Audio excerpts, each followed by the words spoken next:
আসসালামু আলাইকুম সবাইকে কে টেকনোলজি চ্যানেলে স্বাগতম। আজকে আমরা ফিজিক্স 1 এর 2020 সালে আসা জাতীয় বিশ্ববিদ্যালয়ের প্রশ্ন সলভ করব। 2020 সালে আসলে ক বিভাগ, খ বিভাগ, গ বিভাগ আসছিল, কিন্তু 2024-25 সেকশনে যেহেতু সিলেবাস চেঞ্জ করছে, এই কারণে এইগুলা উঠিয়ে দিছে। সংক্ষিপ্ত প্রশ্ন তার আসবে না, এই জন্য আমরা সংক্ষিপ্ত প্রশ্ন আজকে করব না। আমরা খ বিভাগ থেকে আজকে প্রবলেমগুলো সলভ করার চেষ্টা করব। তাহলে চলো শুরু করি। আর তোমরা যারা এখনো পর্যন্ত আমাদের ব্যাচে ভর্তি হও নাই, আমাদের ফ্রি ক্লাসগুলা তো পাবাই, যেমন খ বিভাগের এইগুলো সব সলভ করে দিব ফ্রি ক্লাসে, এটা হয়তো বা দিয়ে দিব এই রেকর্ডিংটা। আর যারা কোর্সে ভর্তি হবা তারা তো সবগুলা সিরিয়াল ওয়াইজ পেয়ে যাবা, তাই কাজেতে দ্রুত আমাদের কোর্সে ভর্তি হয়ে যেও। আর আমাদের কোর্সে ভর্তি হওয়ার জন্য অবশ্যই আমাদের পেজে, আমাদের মেসেঞ্জার গ্রুপে কিংবা আমাদের মেসেজের অপশনে তোমরা করে দিও, মেসেজ পাঠিয়ে দিও। খ বিভাগে আছে কি, খ বিভাগে 2020 সালের প্রশ্ন সলভ করছি। খ বিভাগের প্রথম প্রশ্নটা হচ্ছে 2 নম্বর প্রশ্ন, প্রমাণ করো যে ডেল্টা স্কোয়ার 1/r সমান সমান কি 0, এটা প্রমাণ করতে বলছে। তাহলে আমরা উত্তরটা, এটা কিন্তু মোস্ট ইম্পর্টেন্ট একটা অঙ্ক, এটা মনে করো প্রায় সময় এসে থাকে, প্রতি বছরই আসে, মনে করো 1 বছর গ্যাপ দিয়ে আসে। এটা 20 সালে আসছে, যেমন 22 সাল 24 সাল এগুলোর জন্য ইম্পর্টেন্ট।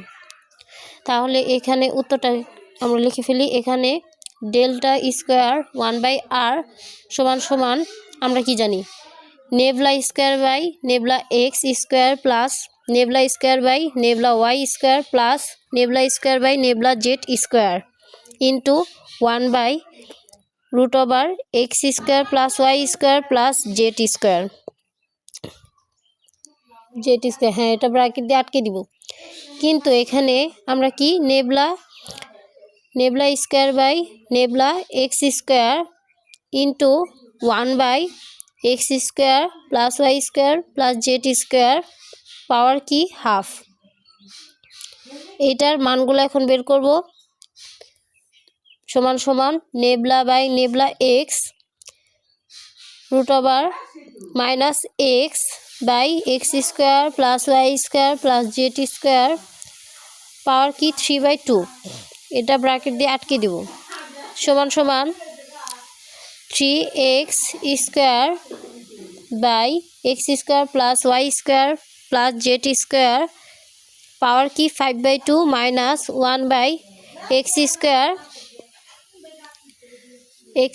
প্লাস ওয়াই স্কোয়ার হবে 1/x square plus y square plus z square power কি 3/2। একইভাবে আমরা কি বের করব, এটা এক্স স্কোয়ারটা বের করছি, ঠিক এইভাবে ওয়াই স্কোয়ারটা আবার জেড স্কোয়ারটা বের করব।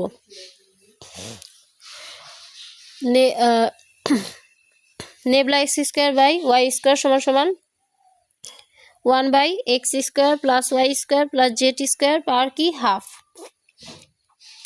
আমরা এক্স স্কোয়ারটা যেহেতু দেখিয়ে দিয়েছি, এটা আমরা ডাইরেক্ট উত্তরটা লিখে দিতে পারি। শুধু কি লিখবো আমরা, 3x স্কোয়ার পরিবর্তে y square, x square plus y square plus z square power 5/2 থাকবে, সেম থাকবে, minus 1/x square plus y square plus z square power কি হবে সেম আগেরটার মতনই 3/2, পাওয়ার 3/2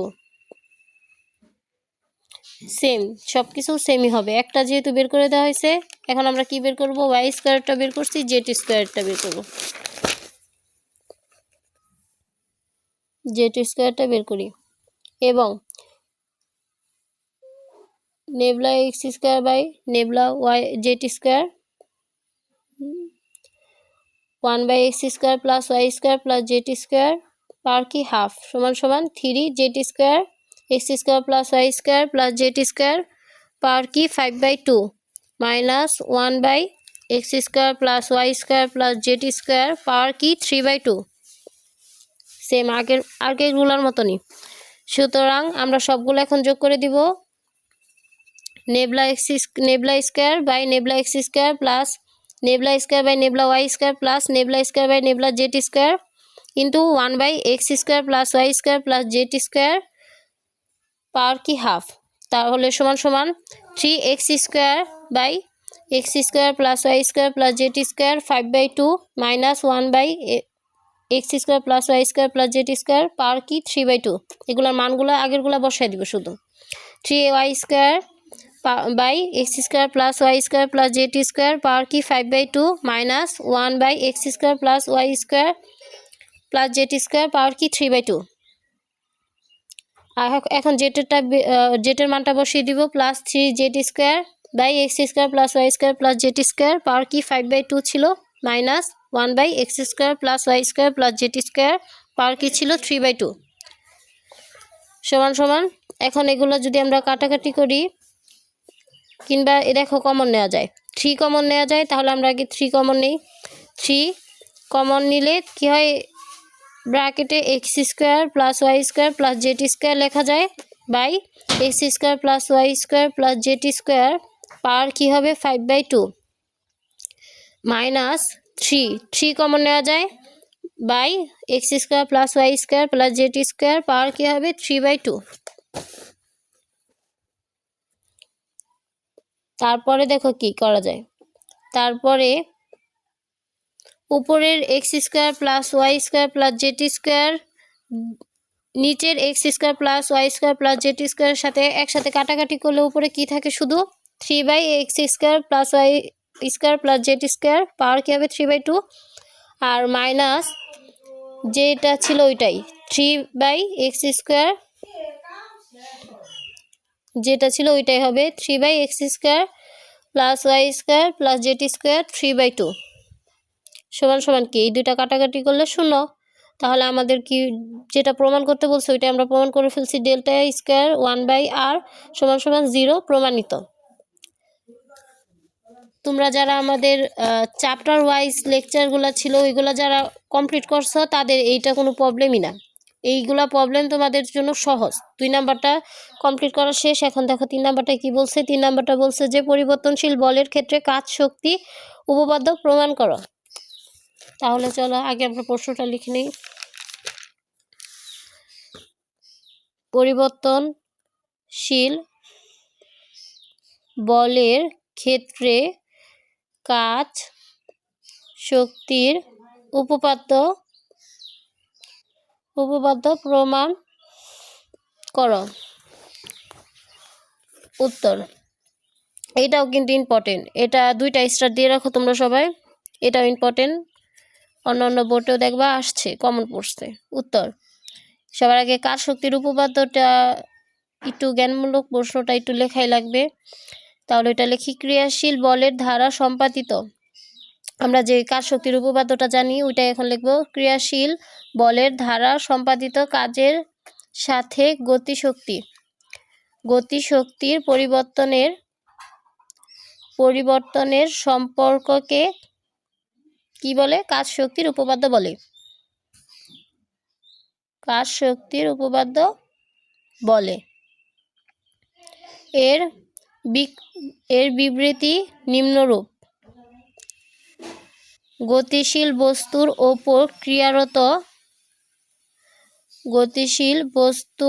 ওপর আমরা কি জানি, গতিশীল বস্তুর ওপর ক্রিয়ারত বলের দ্বারা কৃতকাজ বস্তুর গতিশক্তির পরিবর্তনের সমান।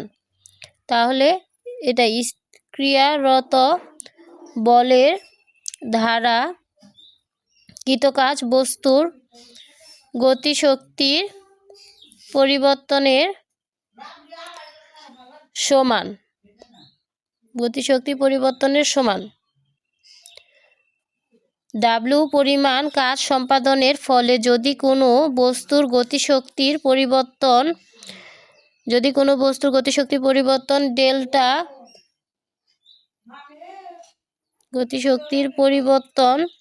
ডেল্টা কে হয় তবে কাজ শক্তির উপপাদ্য অনুসারে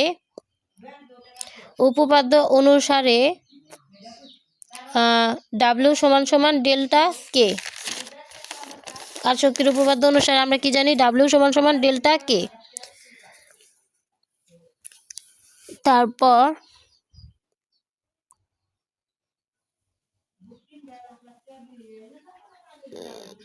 তারপর কাজ শক্তির উপপাদ্য প্রতিষ্ঠা। কাজ শক্তির উপপাদ্য প্রতিষ্ঠা প্রতিষ্ঠা প্রতিষ্ঠা কাজ শক্তির উপপাদ্যকে পরিবর্তনশীল বল অথবা ধ্রুব বলে। উভয় ক্ষেত্রে প্রতিষ্ঠিত করা যায়। এখানে পরিবর্তনশীল বলের ক্ষেত্রে প্রতিষ্ঠা করা হলো। কাজ শক্তির উপপাদ্য প্রতিষ্ঠা পরিবর্তনশীল বল, ওইটা কাকে বলে ওইটা লিখলেই হয়ে যাবে। তারপর প্রতিষ্ঠা করা হলো এখানে দিয়ে ধরা যাক m ভরের একটি বস্তু v1 আদি বেগে চলছে। fx মানের একটি পরিবর্তনশীল বল বস্তুর ওপর গতির দিকে ক্রিয়া করায় বস্তুটি v2 বেগ প্রাপ্ত হলো। এখানে বস্তুর গতিশক্তির পরিবর্তন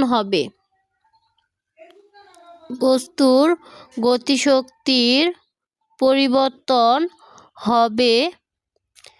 ডেল্টা কে সমান k2 মাইনাস k1 সমান আমরা কি লিখতে পারি half mv2 square minus half mv1 square সমান ডেল্টা কে সমান হাফ m কমন নিতে পারি v2 square minus v1 square. এটা কি সমীকরণ 1 ধরে নিব। এখানে fx বলের ক্রিয়ায় বস্তুকে dx ক্ষুদ্র দূরত্ব সরাতে কৃত কাজ dw সমান f dx, এটা সমীকরণ 2 ধরে নিব। নিউটনের গতির দ্বিতীয় সূত্র অনুসারে আমরা কি জানি f সমান ma, ওইটাই লিখব। দ্বিতীয় সূত্র অনুসারে f সমান ma।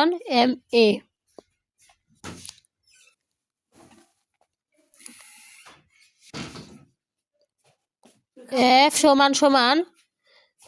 সমান ma m into dw by dt সমীকরণ 2 অনুসারে f এর মান বসিয়ে পাই dw সমান m into dw by dt dx m into dx by dt dv। আমরা x এর পরিবর্তে কি লিখতে পারি v লিখতে পারি। তাহলে কি হলো mv dv সুতরাং ইন্টু dx বাই dt সমান v। এখন বস্তুর বেগ v1 থেকে v2 এর উন্নীত হতে মোট কৃত কাজ w ইন্টিগ্রেশন dw সমান ইন্টিগ্রেশন v আপার লিমিট হবে v2 আর লোয়ার লিমিট হবে v1 mv dv m সমান m into v square by 2 upper limit v square v2 আর হচ্ছে লোয়ার লিমিট হচ্ছে v1 সমান half m into v2 square minus v1 square. তাহলে w সমান কি হলো ডেল্টা কে 1 নং সমীকরণ ব্যবহার করে এটা আমরা ডেল্টা কে যে হয়েছে এই দেখো এই পুরাটাই half into mv2 square minus v1 square, এটা কিন্তু 1 নং সমীকরণ ছিল। এই কারণে আমরা এখানে ডেল্টা কে 1 নং সমীকরণ ব্যবহার করে সুতরাং w সমান ডেল্টা কে ব্যবহার করে তাহলে কি হলো সুতরাং w সমান ডেল্টা কে হলো। এটা আমরা 3 নং সমীকরণ বসিয়ে দিব। এটা কি হলো 3 নং সমীকরণ।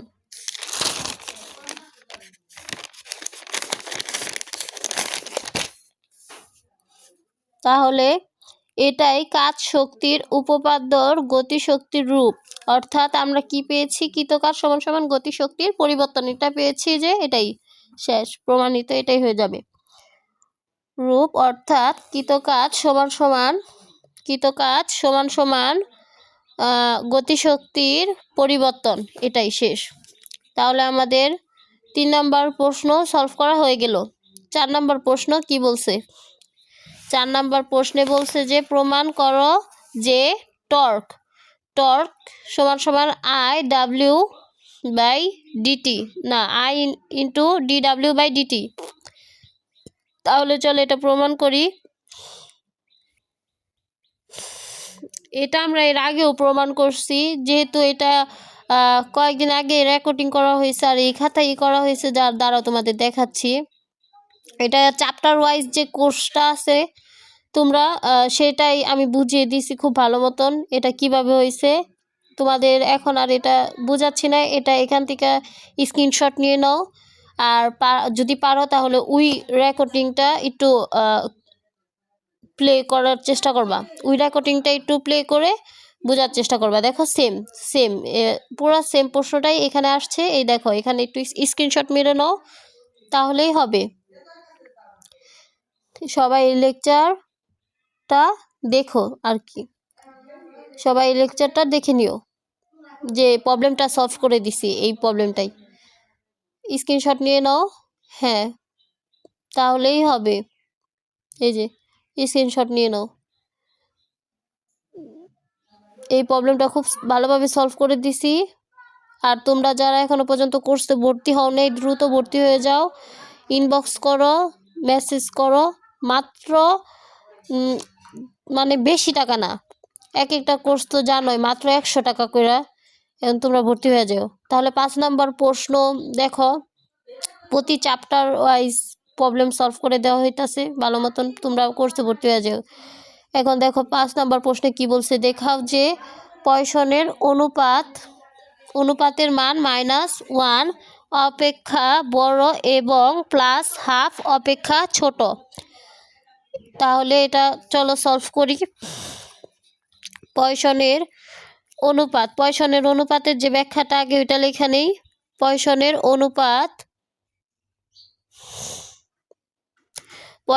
অনুপাত একটি ধাতব তারের দৈর্ঘ্য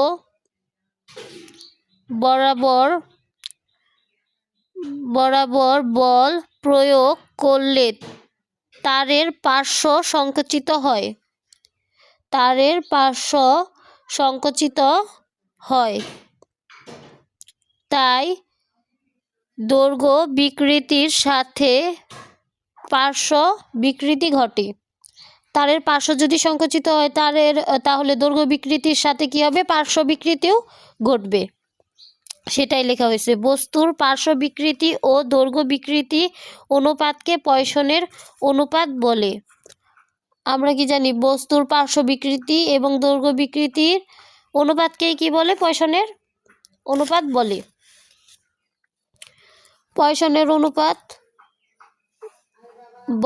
পয়সনের অনুপাতকে আমরা কি দ্বারা প্রকাশ করি সাধারণত? বলো তো সবাই আমার লেখার আগে, দেখি বলতে পারো নাকি?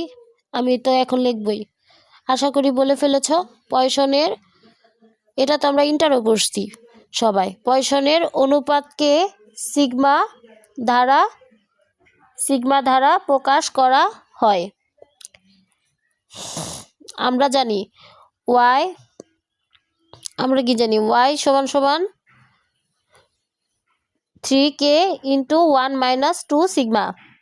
এখানে y এবং k হলো ধনাত্মক রাশি, তাই 1 - 2 সিগমা এর মান ঋণাত্মক হবে। অর্থাৎ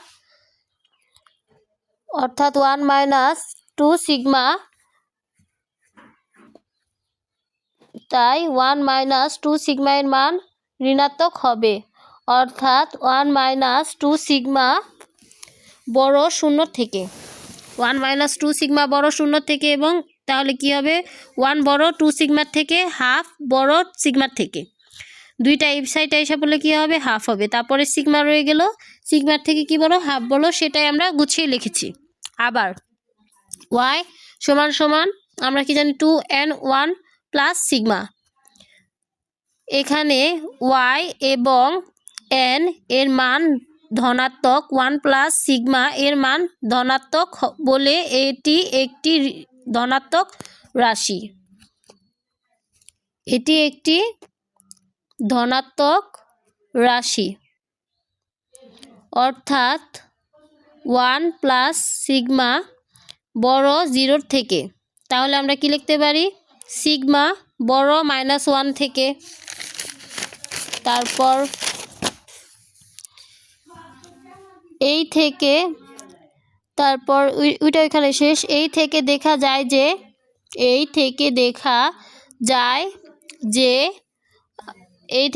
যায় যে সিগমা এর মান -1 অপেক্ষা বেশি এবং হাফ অপেক্ষা কম।